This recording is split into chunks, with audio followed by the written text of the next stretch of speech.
உதகையில் பாஜக முன்னாள் தலைவர் அண்ணாமலை உதகை சட்டமன்ற தொகுதியில் போட்டியிடும் பாஜக வேட்பாளர் போஜராஜனை ஆதரித்து தேர்தல் பிரச்சாரம் செய்தார்.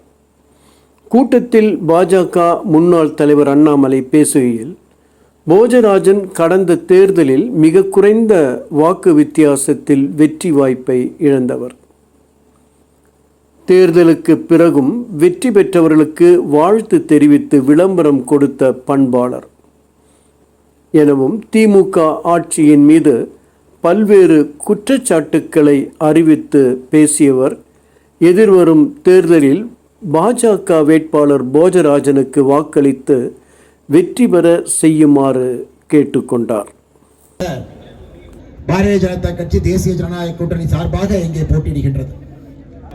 உங்களுக்கு தெரியும் அருமை சொந்தங்களே, ஊட்டி போன்ற ஒரு நகரம் மத்திய அரசோடு எப்பொழுதும் இணக்கமாக இருக்க வேண்டிய ஒரு நகரம். காரணம், இது ஒரு பார்டரில் இருக்கக்கூடிய ஒரு நகரம், அதிக சுற்றுலா பயணிகள் வரக்கூடிய ஒரு நகரம், வனவிலங்கு பிரச்சனைகள் இருக்கக்கூடிய ஒரு நகரம், அதெல்லாம் தாண்டி தேயிலை முதல் வருமானமாக இருக்கக்கூடிய ஒரு நகரம்.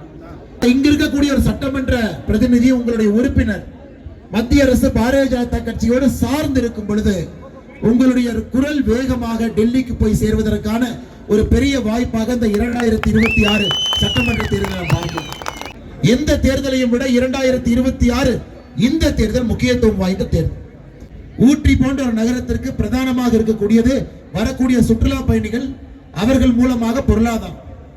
அதை கூட இந்த ஆட்சி ஒரு இ பாஸ் போட்டு 2 வருஷமாக இ பாஸ் போட்டு சுற்றுலா பயணிகளுக்கான அடிப்படை வசதியும் செய்து கொடுக்க முடியாம, அவங்க வந்து அவங்களுடைய பொருளாதாரம் உயரும் அதையும் கட்டுப்படுத்த முடியாம, ஒரு சாலை வசதிகளையும் மேம்படுத்த முடியாம, எங்கே பார்த்தாலும் கூட டிராபிக் பாயிண்ட், சோக் பாயிண்ட் ஏற்படுத்தி ஊட்டி மக்களுக்கெல்லாம் எதிராக ஒரு ஆட்சி இருக்குதுன்னா அது திராவிட முன்னேற்ற கழகத்தினுடைய ஆட்சி. அருமை சொந்தம் உங்களுக்கு தெரியும், பாகிஸ்தான்ல பக்கத்து நாடாக இருக்கக்கூடிய பாகிஸ்தான் ஈரான் போர் ஆரம்பித்த பிறகு அவங்களுடைய பெட்ரோல் விலை மட்டுமே 55% உயர்ந்திருக்கிறது. பங்களாதேஷ்ல 40% உயர்ந்திருக்கிறது. ஆனா இந்தியாவை பொறுத்தவரை பெட்ரோல் டீசல் விலை 1 ரூபாய் உயர்த்தாம பாரத பிரதமர் நரேந்திர மோடி அவர்கள் புதிய புதிய நாடுகளை கண்டுபிடித்து, இன்னைக்கு நாம் பேசிக் கொண்டிருக்கும் பொழுது நம்முடைய பெட்ரோல் துறை அமைச்சர் திரு ஹர்தீப் பூரி அவர்கள் கட்டாரில் நேற்றிலிருந்து இருக்கிறார். எல்லா இடத்திலையும் கஷ்டப்பட்டு கண்டுபிடித்து பொதுமக்களுக்கு எங்கேயும் பிரச்சனை இருக்கக்கூடாது என்று நாம் சமாளித்துக் கொண்டிருக்கின்றோம்.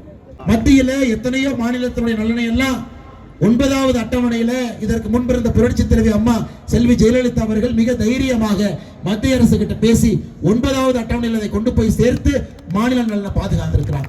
அதனால இங்க இந்த காங்கிரஸ் வேட்பாளராக நிற்கக்கூடியவருக்கு திராவிட முன்னேற்ற கழகத்திலிருந்து எந்த ஒரு ஒத்துழைப்பும் கிடைக்க போவது கிடையாது.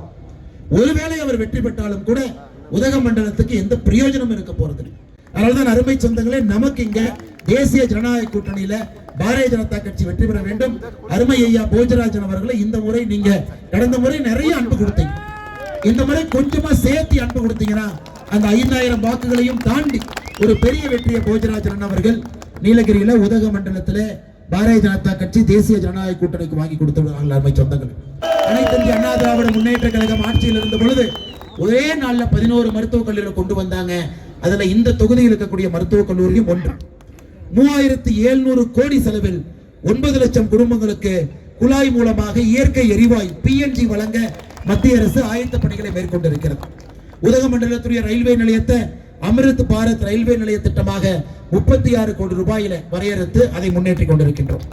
நாட்டினுடைய தேயிலை துறையினுடைய ஒட்டுமொத்த நலனுக்காக 2023, 24, 25, 26 வரை 664 கோடி செலவில் தேயிலை மேம்பாட்டு மற்றும் ஊக்குவிப்பு திட்டத்தை தேயிலை வாரியம் செயல்படுத்துறாங்க.